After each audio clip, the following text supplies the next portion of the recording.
Good afternoon to the organizers and the participants of this webinar. As mentioned earlier, today's topic for discussion would be measures of central tendency. In this modern age, nobody has a patience to listen to a long story. They want quick and short answers. So if you keep telling big long story, people don't have patience to listen to your story. They say, give me quick answers, whether it is officials or boss or anybody. Even children also don't have patience to listen to you. So they want quick answers. That is the problem. So a teacher has to be very careful in uh, telling the answer in brief and also without missing the essentials.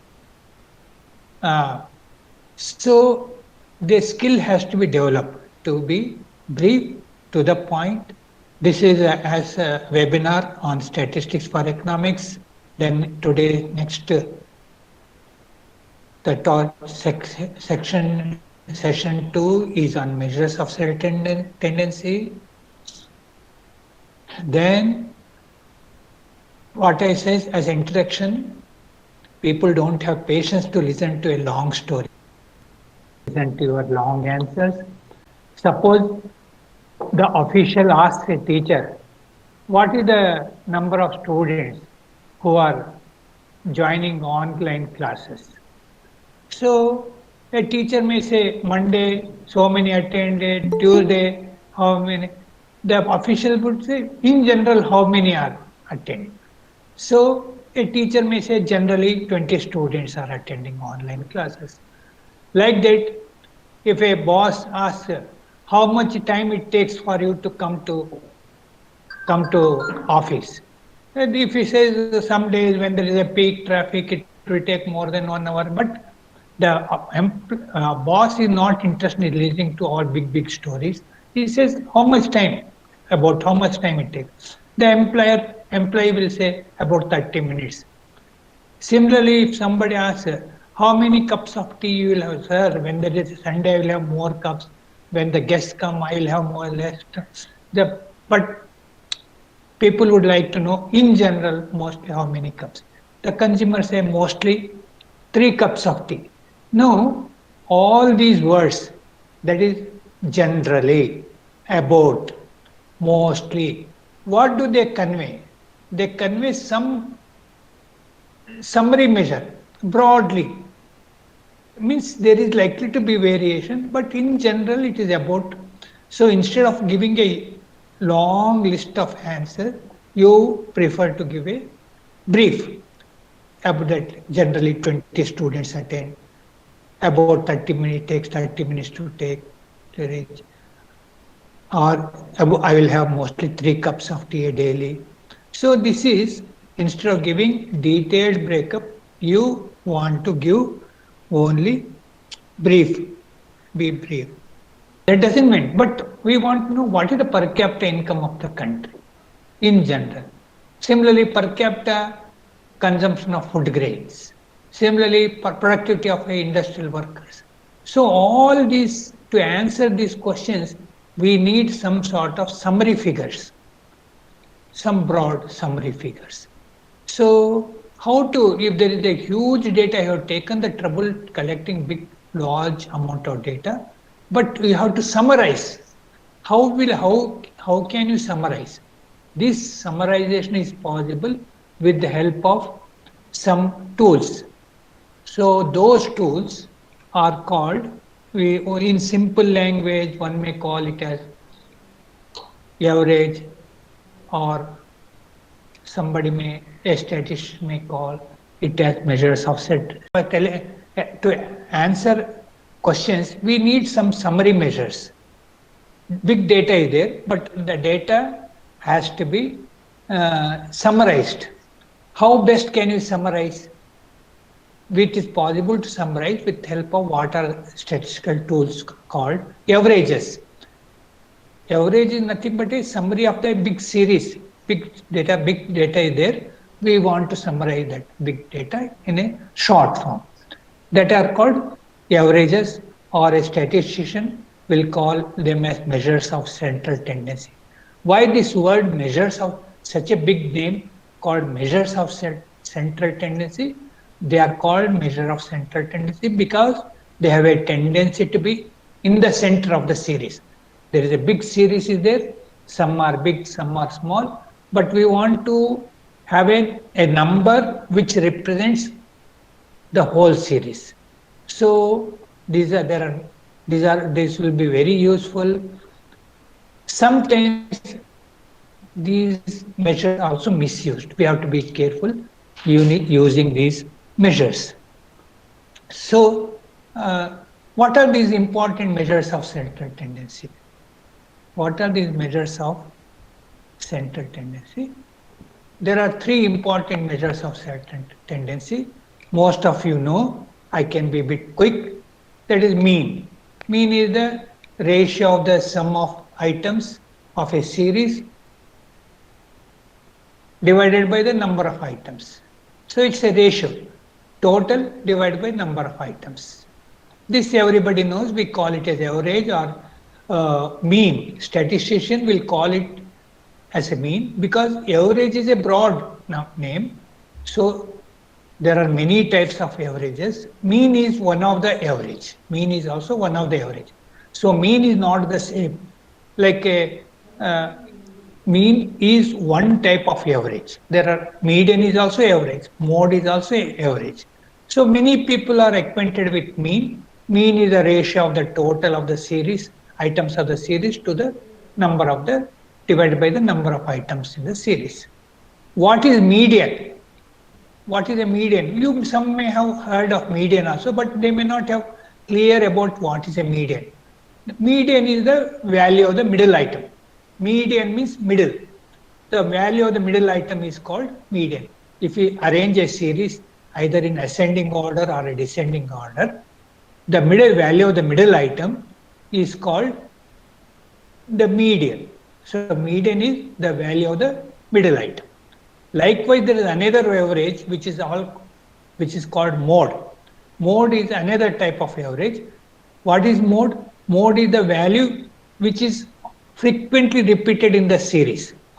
A mode of series is that number which is again and again appearing in the series.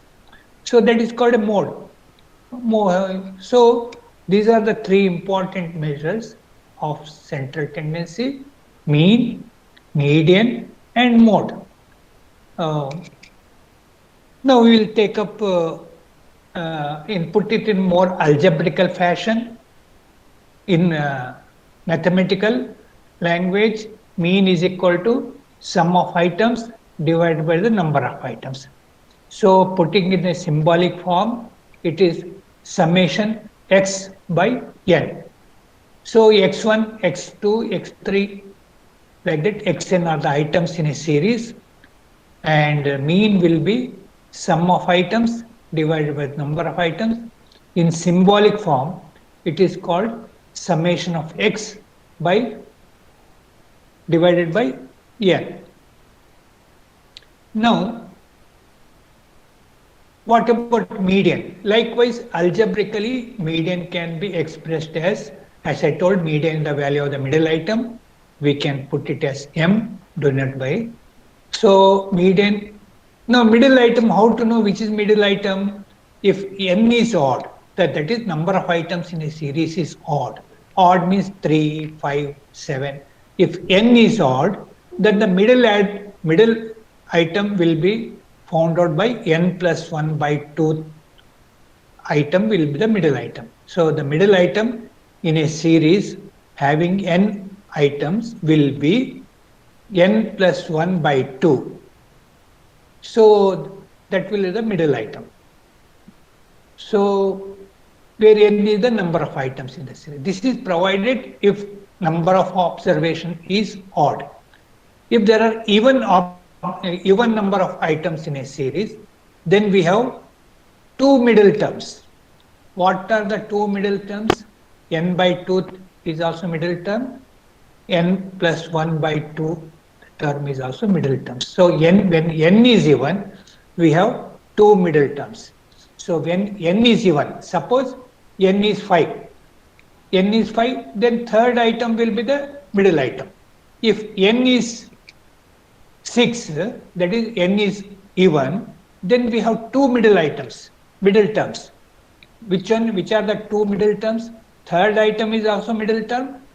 Fourth item will also be middle terms. So the formula to know the middle term is, in n is odd, it will be n plus 1 by 2. When n is even, it will be n by 2 and n plus 1 by 2. These are the two middle terms. And as I told, mode is the value of item having highest frequency. Because it is highest frequency means it is again and again repeating in the series. Now we will take an example to make our discussion more things. Suppose we ask there are 10 students of economics and ask how many economics books they have purchased. So one student may say, first student may say 3 books, second may say 2 books, third also is having 2 books, fourth has purchased only 1 book, third has again, fifth has purchased 3 books, and sixth is a very studious, he has purchased 6 books. Like that, some have purchased 3 books, some have 3, 4, and last person also has purchased. So there are students who have purchased only 1 book. There are students who have purchased even 6 books. So we want a summary value, summary measure, one average. So the mean will be here the number of books divided by the number of students. The number of books, if we add these 3 plus 2 plus 2 put together, this will become 30 divided by the number of students, that is 10. So the mean will be 3. So this is a very simple example. We have taken the number of books purchased by the 10 students of economics. We have added total number of books. All the books, we get the total. And the number of books is 1, 2, 2, 3, 3, 3, 3. Last but one is 4 and the last is 6. So there are 10 items.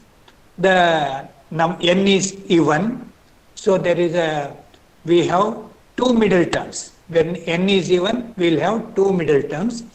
That is 5th term and 6th term will be the 2 middle terms, because n by 2 is 10 by 2, that is 5th, and the next will be n plus 1, that is n by 2 plus 1, that is 6th term is also middle term.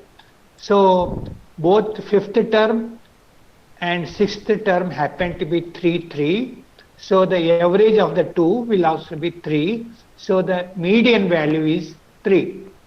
So many people think that mistake they do is that the median is the middle term. That is not a middle term, which they say n by 2 is the middle term. So n by 2 is 5 by 10 by 2 is 5 is the median. No, the value of the middle item is the value of the middle item will be the median. So here there are 2 middle terms. 5th term and 6th term happen to be the 2 middle terms, and both happen to be 3. The average of these 2 middle terms will be again 3. So the median number of books purchased by these 10 students is 3. Now we will go to the next slide. The next slide is about mode. Here, as you see, 3 is repeating large number of times. So the mode is 3. So with the help of this simple example, for students to make it these concepts very clear, we can use this example. That is the number of books purchased by the 10 students. Explain what is the mean in this, what is the median in this, and finally what is the mode. So we'll go to the next. Now this is a warming exercise, because generally people think, oh, average is very simple, the computer will give the average, what is their big thing. Now you, as economics knowledge, you should have economics knowledge. and then you will appreciate how careful we have to be there in making use of the summary measures. A person without much economics knowledge will say, what is so big about it? Total area is 600, number of households is 400. 600 by 400 is 1.5 acres. This is the average size of the operation holding. So this is a person without economics knowledge. If he answers, I can understand. But a person with some knowledge of economics should not commit this type of mistake. Why? The operational holding, I want the size of the operational holding. That is, how much area is being cultivated per cultivate. Operational households, all households are not cultivating. All households are not operating are engaged in agriculture. Out of these 400 households, some may own land. Some may own land, but they may not be cultivating. They are giving it as a tenant to cultivate. So there are persons who don't have land, but they borrow, lease in land and operate. They don't have land. They lease in from others who have land. So now, to know the operational land holding, we don't have to divide by 400 households. We have to divide only by those households who are actually cultivating. We are not even interested in those who are having only land but not cultivating. Even those households should not be taken into account. And we have to take only those households who are operating. And then we have to suppose, assuming that each household is those who are operating are having only one piece operating. So then operational holding will be 600, maybe 100 households are not operating. Some of them are agricultural labor, some of them have leased out land. Only 300 households are engaged in cultivation. Then we have to divide by not 400, we have to divide only by 300 to get the size of the operational holding. Again, here the case, the only assumption is that each cultivating household has only one piece it is cultivating. So that whatever land it is cultivating is at one place. And there are 300 such families. So the operation holding will, size of the operation holding will be 600 by 300, not by 400, because all the 400 households are not operating, they are not engaged in cultivation. So operation holding is 600 by 300. Okay, that will be 2.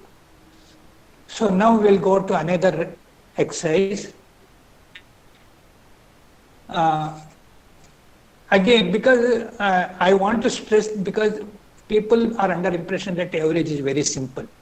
In this example, a village record shows that there are 300 persons engaged in agriculture sector and they are earning 30,000 in agriculture. In agriculture sector, 300 persons. Likewise, 200 persons are there working in small scale industries in that village and earning 20,000. Likewise, there are another 100 persons are there working in service sector, they are earning 10,000.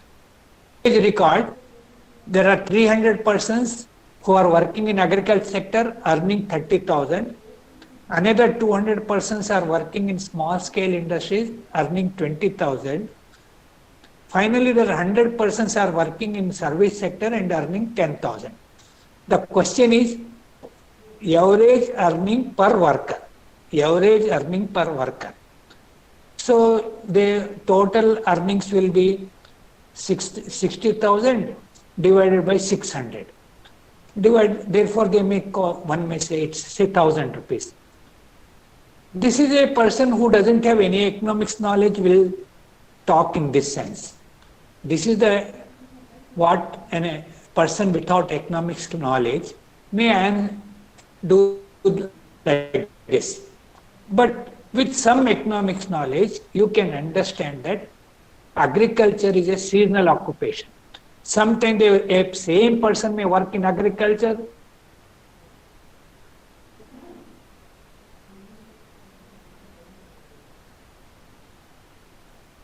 as a carpenter.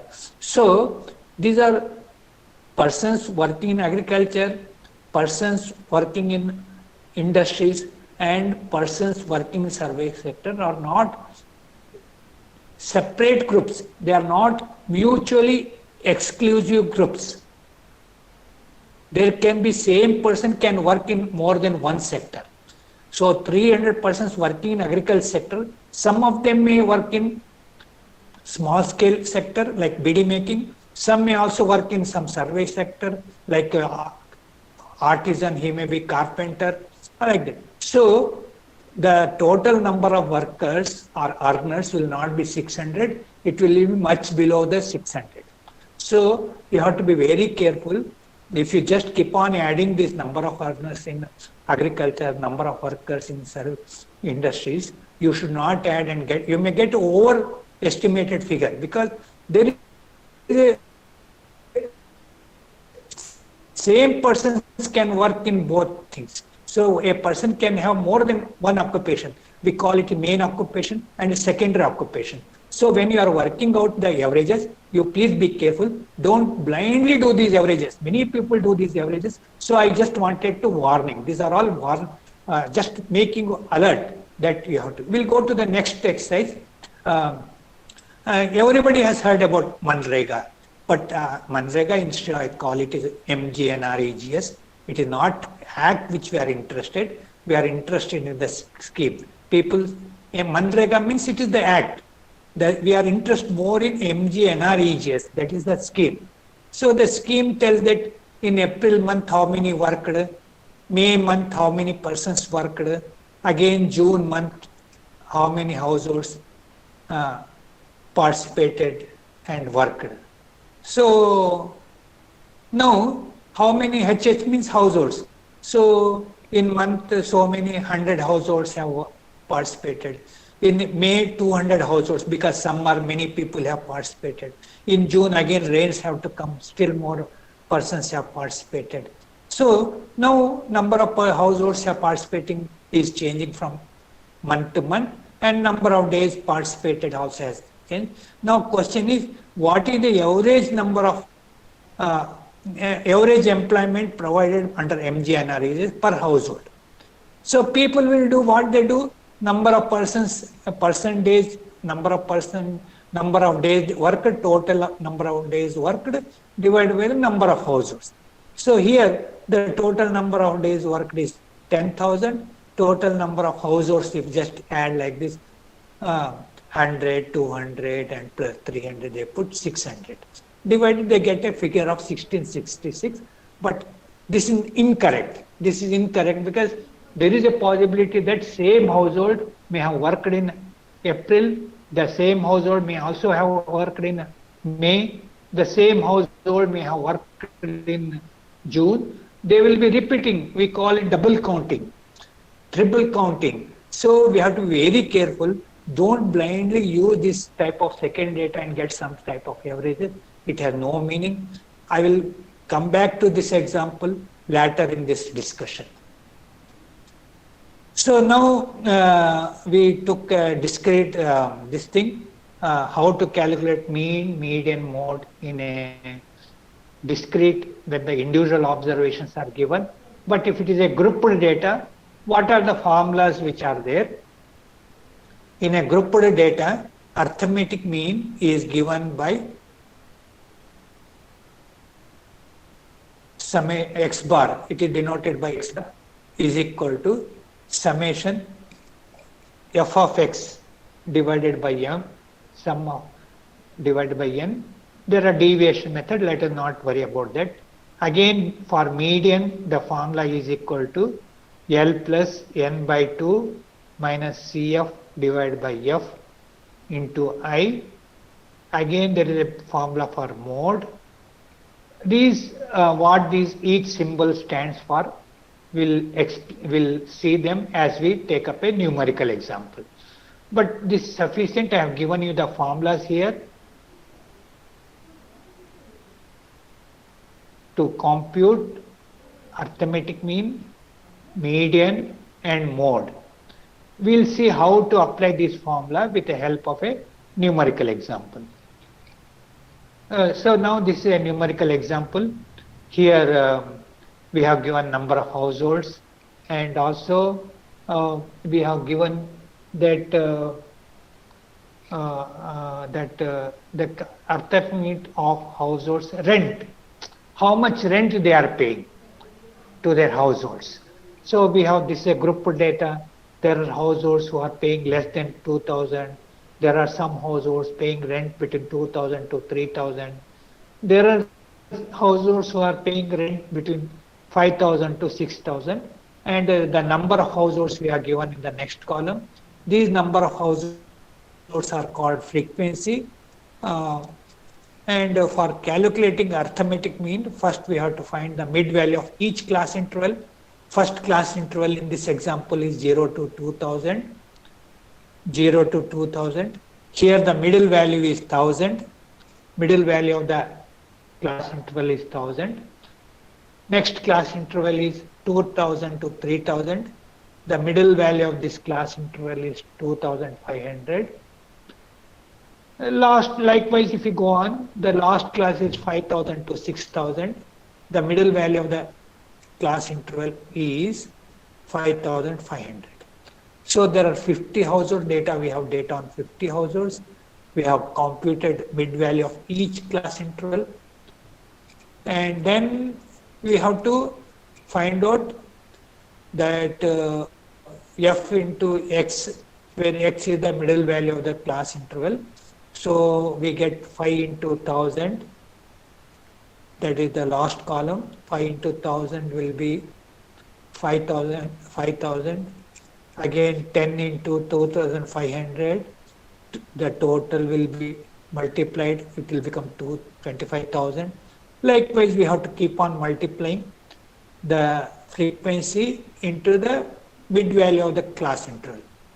Frequency into the middle value. And then we have to total that. The total we have got is total by sum of fx, right?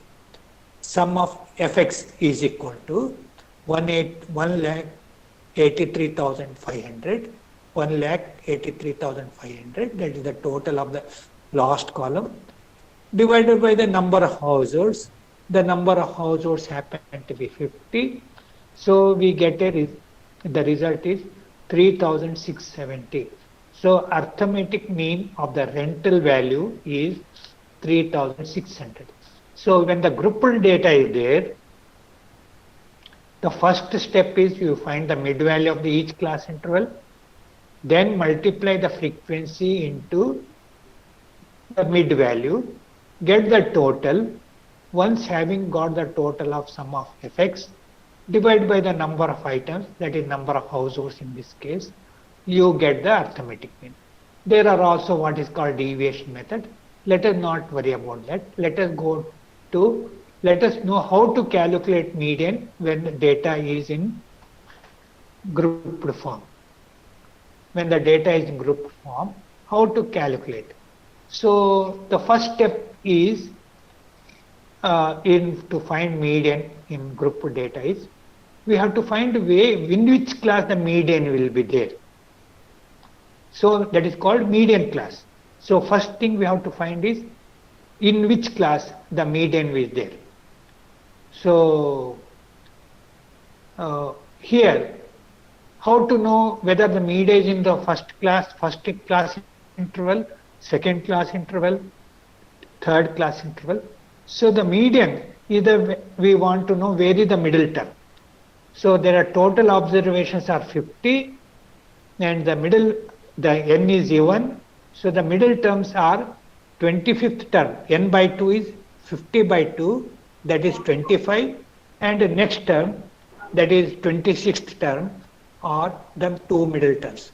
So we have to see where the middle terms, 25th term and 26th term, in which class interval These two terms are there. So for that, to know that, we have to find cumulative frequency. Cumulative frequency means we have to keep on adding frequencies. Like frequencies are 5, 10, 12, like that. So we have to keep on adding this frequency, which is the next column. We have that cumulative frequency, that is 5. Again it becomes, next is 15. How did it come? That is 5 plus 10 is 15. Again 15 we have increased to 27, because by adding 12 the frequency of the next class. So we have to keep on adding the frequency of each class to the earlier total and get the cumulative frequency. So now that means first 5 observations are in first class, first interval. Next 15 up to second class, we have 15 observations are over. Then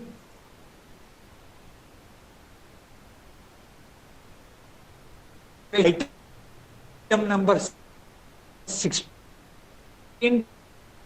to next 12 items up to 27, they are in the third class interval, that is 3000 to 4000. 26th item, so 25th and 26th item are in this class interval, that is 3000 to 4000. Because up to 27th item they are in this class. From 16th item to item number 27 or in the class interval 3000 to 4000. So we have now located the median class. The first step in finding the median in a group data is location of the median class, that is which class contains the median. So we were interested in knowing the 25th item and 26th item, in which class interval these two terms are lying.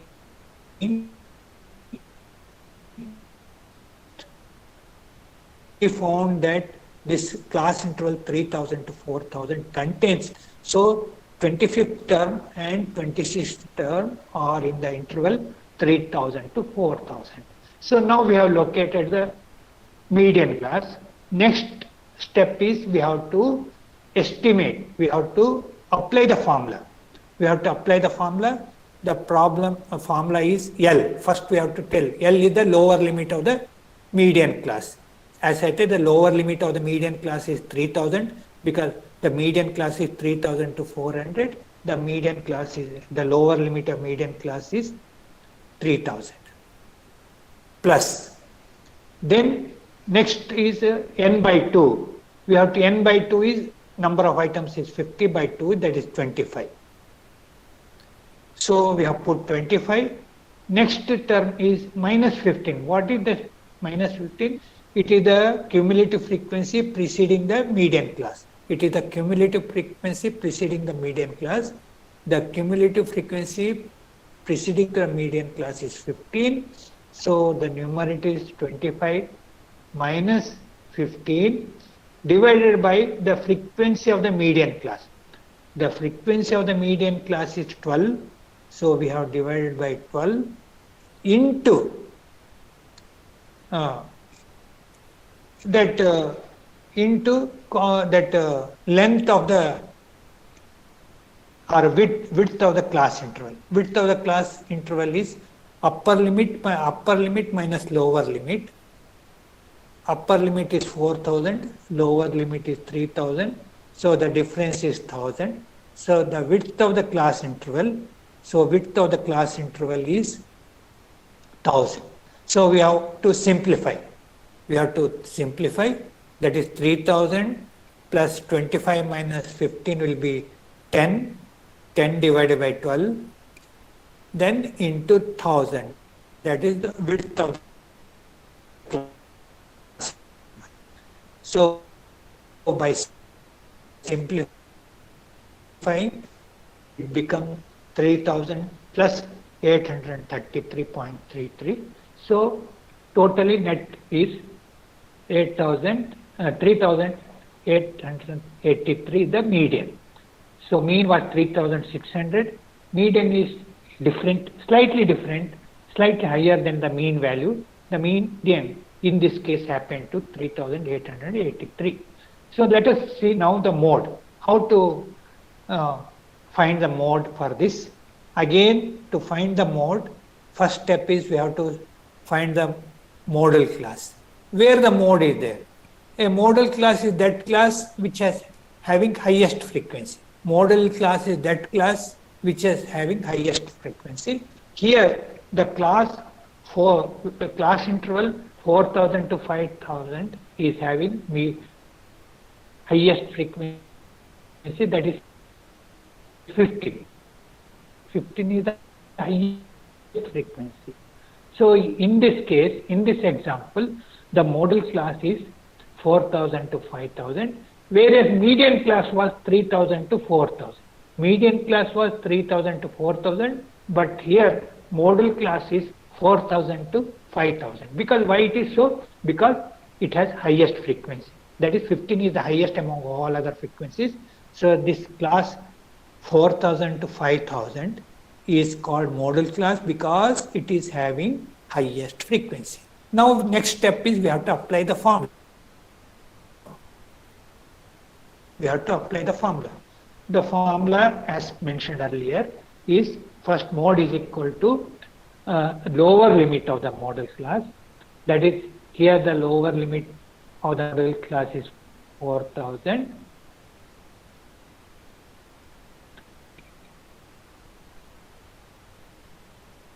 Plus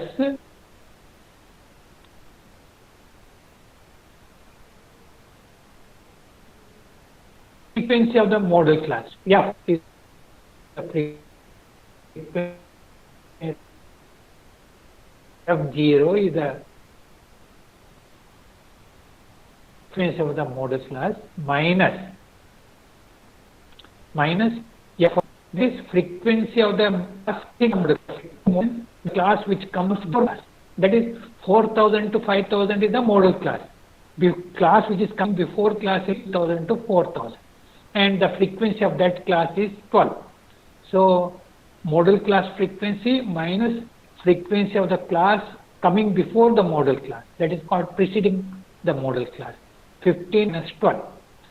Denominator, we have 2 times the modal frequency of the modal class, that is 2 times frequency of the modal class is 2 into 15, that is 30, minus frequency of the class preceding the modal class, and also minus the frequency of the class succeeding the modal class.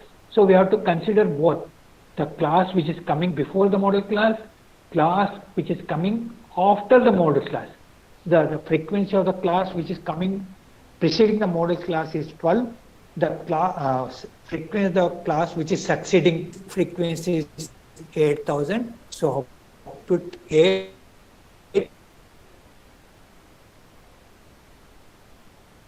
And again, we have to multiply by the width of the modal class. Again, here the width 4000 minus 4000, and that is 1000. So by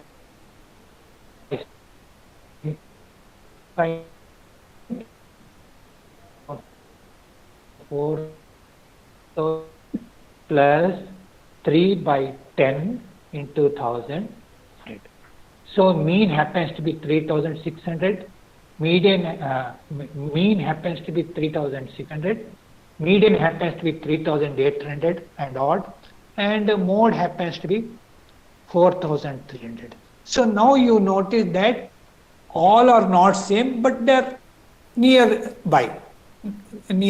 to one another. And they are mostly in the center of the series, because there are households who are paying rent less than 1000, 2000. There are households who are paying rent more than 5000. So now these figures, whether mean, median or mode, they are all between neither to the extreme of one side on the lower side or the higher side. They are somewhere in the middle of the series. So they are called measures of central tendency. They are measures of central tendency. They are not exactly same, matching one another, but they differ. There are cases where all the three may be same. Mean may be equal to median, which in turn will be equal to mode. Sometimes it may happen, but not all cases. So in general, they will be in the middle of the series.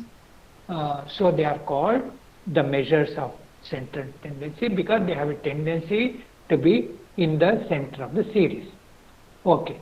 Now one may ask, sir, so whether should we take mean, should we take median, or should we take mode? Why to confuse, sir? You tell us which is best. We will select the best. Why to study all the three?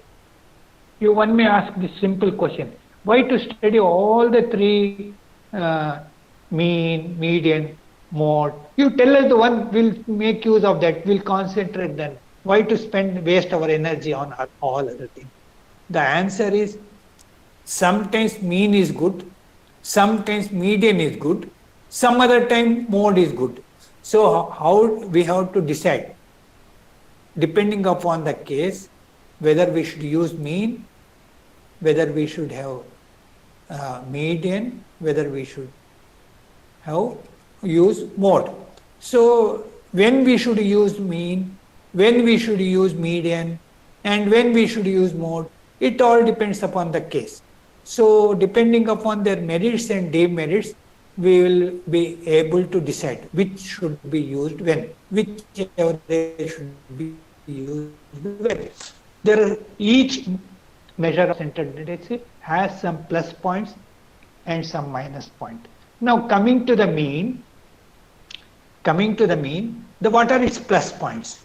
Its plus point is it's very well defined. It is very strictly defined.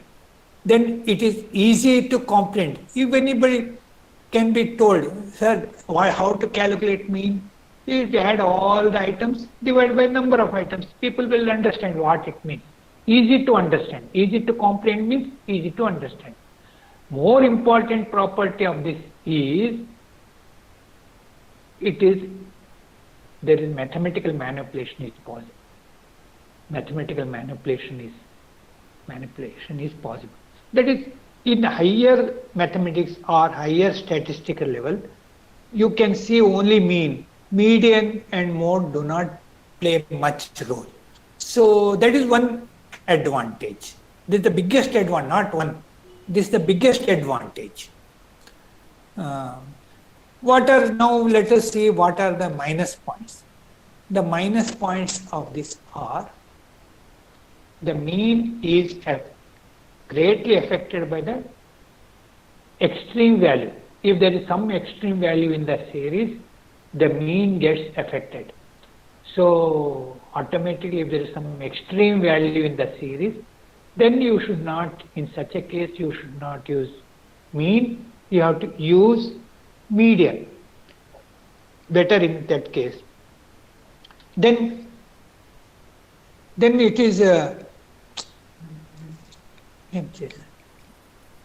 is also sometimes if the data thing, again we have to multiply by frequency into height, mid value and other things. So calculation becomes very complicated. Median is, you look at the median, just it can locate, no calculations are there, especially when the discrete is there. You can just pinpoint the middle item, that is the median. Whereas mean you have to calculate, that is you have to sum them up, total them, then we have to divide, all division operations are there. And mean is also not applicable for percentages. When we are dealing with percentage, we should not use mean also. So in short, mean is a very popular method, but it has some important limitation and we have to be very careful. So mean is most often used and at the same time most abused also. Used and abused, misused. Abused means misused. Because out of ignorance or sometimes because of some self-interest, people misuse them. So these are the plus points, minus points. The median. Now we will go to the median. Again, median is well defined. There is easy to understand. It's not even, people even don't know who, division also I can explain what is median means. You arrange the items in order and take the middle item. So there is no question of any division and other things. So it's another easy to understand. Then it is not affected by the extreme values. It is not affected by, it is not difficult to calculate. It is not difficult to maintain. These are the plus points. The minus points are, it is not amenable for algebraic treatment. We can't use median for higher mathematical calculations. That is one big limitation. And the another important limitation of median is it is not based on all the items. Suppose we are including the number of, calculating the number of books, average number of books. We are not bothered about, there is one studious student who has purchased 6 books. We are not taking him into account. We are ignoring the number of books purchased by him. We are not at all, whether 6 books or 7 books, we are not taking. There is a student who has purchased only 1 book. Even we are not whether he has purchased 1 book or 2 books, that is not taken into our calculation. We have used them for arranging. Whether he purchased 6 books or 7 books is not going to affect our median. So that's another thing, because we are not making use of all the information. We are not making use of all the information. That is one of the limitations of this median. Now we will go to the mode. Again, mode has a plus point, is easy to understand, even much more easier than median. The only thing is the number which is again and again repeating is the mode. Instead, even a person who doesn't know what is the middle term also, mode is easy. You can say the item which is again and again coming is a mode. Everybody, even a layman can understand. Again, like median, it is not affected by the extreme value. There's other plus point. But minus point is, like median, it is not amenable for algebraical treatment. The danger here is mode. There can be more than one mode to a series. In a series, there can be more than one mode. But in median, in a series, there cannot be more than one median. There will be only one median. Arithmetic mean also, any series, there can be only one arithmetic mean. We can't have 2 arithmetic means. So mode, there is a possibility that we can have 2 modes in a series. 2 modes in a series. Then more important, which is confined to series, is it is not making use of all the observations. Again, the frequencies of the neighboring class are also important. They also influence the mode and the things. That is, how do you classify the data? Depending upon that, even mode can be altered. So that scope is the manipulation things. So these are some of, so in all,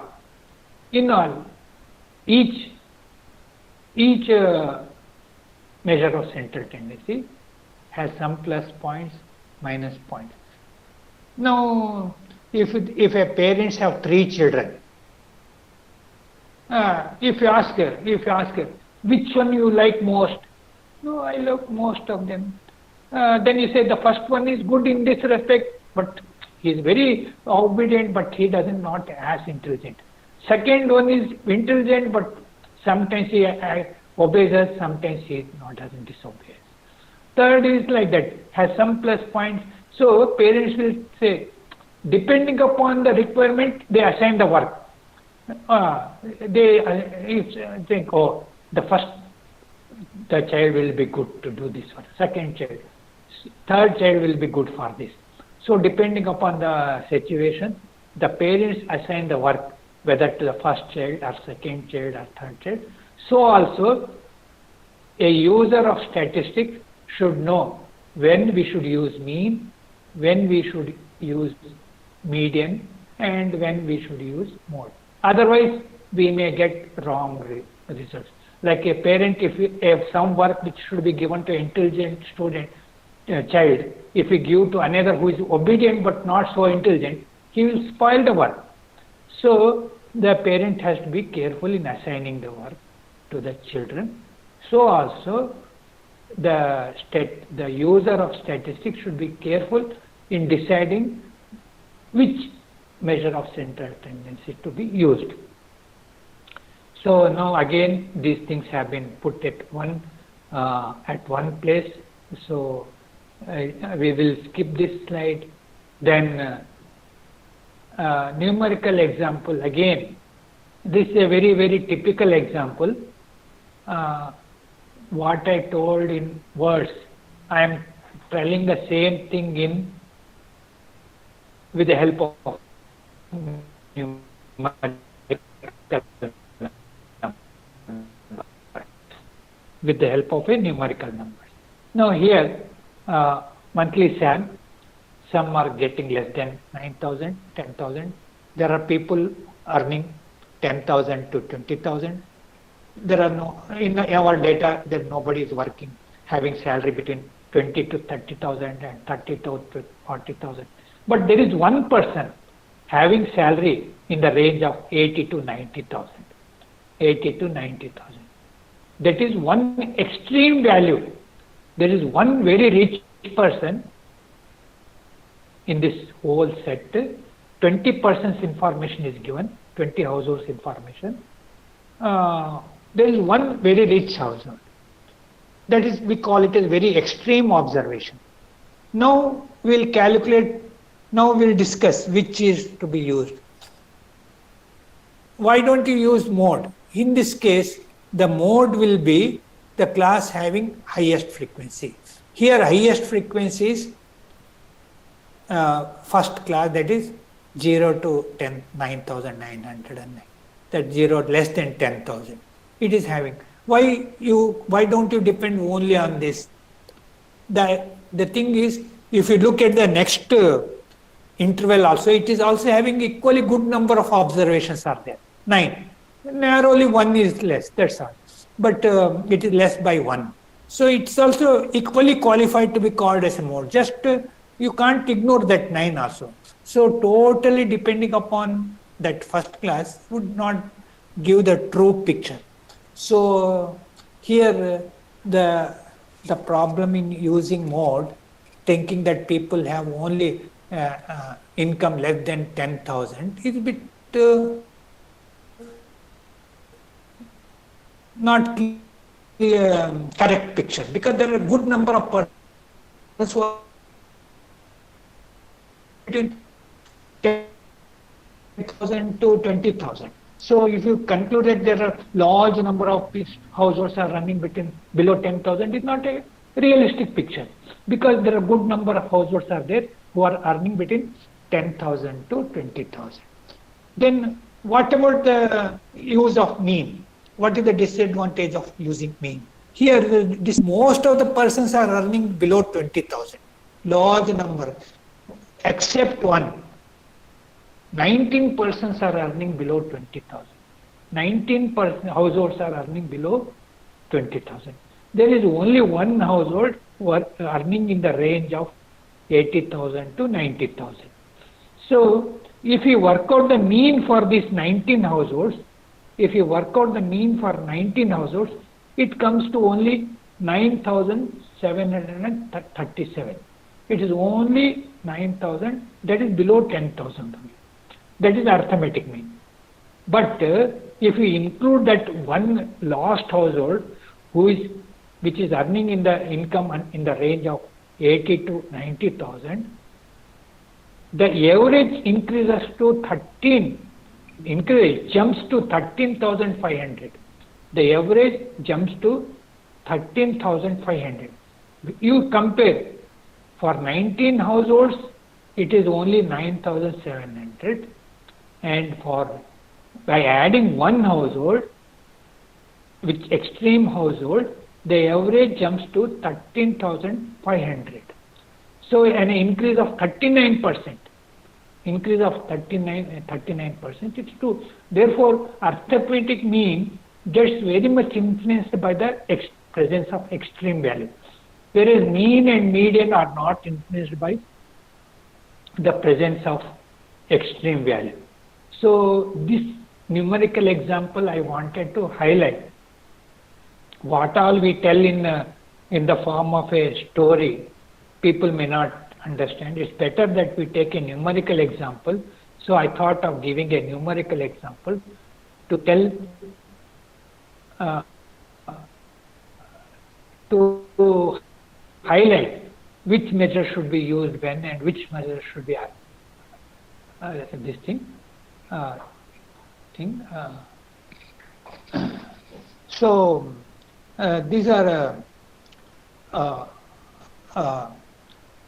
as I told you that the mean should not be used when we are dealing with percentages. And people knowingly, unknowingly, they misuse. Some unknowingly they do, I can understand. Some people know it, but they want to show something which they like, and they do it. That is some persons who have statistical knowledge, they want to misguide the people. They want to misguide the people. They have their own interest in misguiding the people because they want to show they are right. So what is the thing? Here, percentage, the first year the price percentage has increased by 70%. First month prices increased by 70%. Second month prices increased by prices decreased by 50%. So if we total them, 70% minus 50%, net will be 20%. So 20% means, so the average for 2 months is 10%. So somebody may say, if it is opposition party, they will say that, oh, there is a 10% increase in the price. There is a first month, the prices have increased by 70%. Second month, prices have come down by 50%. So if we do the total, it is 20%. Average per month is only 10%. Now let us be careful. Let us have a look at the working out. Let us have a look at the workout. Here the solution will work out. Let the price in the beginning be 200. Let the price in the beginning be 200. 70% increase in the price means the price first month, the price have increased by, we have put year, ignore it, it is a month only. There is 70% increase in the price. Or it doesn't matter whether it is year also. So 70% increase in the price means the price has become 340. Because 70% increase means 200 for 170 rupees. For 200, it will become 140. So the total price will be 340 because 200 plus 170 is the increase in the price. The price will be 340. Now the second year, during the second year, the price decreases by 50%. During the second year, the price decreases by 50. So the price 50 of the 340 becomes 170 only. Half of it has become half of the what it was earlier. So 350's half is 170. The price has, in the end of second year, the price has become 170. So now you see, in the beginning the price was 200. End of the first year it increased to 340. At the end of the second year, it came down to 170. Now, what is the net decrease in the price from 200? It has come down to 170. There is a decrease in price by 30 rupees. So, in that way, there is a 15% decrease in the price. So, if you take percentages, there is a 10% increase in the price. There is a 10% increase in the price, but it's not correct, it's incorrect. Actually, there is a 10%, the 15% decrease in price. prices have decreased by 30 rupees compared to first year, compared to the beginning of the period. So during these 2 years put together, prices have come down by 30 rupees. That is, decrease in percentage term is 15% decrease in the price. So I hope this example may drive home the point that don't calculate averages when you are dealing with percentage. Many people do, some people do unknowingly, some people do it knowingly because they have interest. They want to blame the government. They will say, they will percentage, there is 10% increase in the price. If the government, somebody wants to support the government, they will do this way. Don't do that. Do it as a scientist, unbiased. Be unbiased. If it is increased, you say increase. If it is decreased, it is decreased. Why should we go depend whether it is X party or Y party? You have to be a scientist. Scientist has to be a scientist. You have to do a very scientific study, objective study.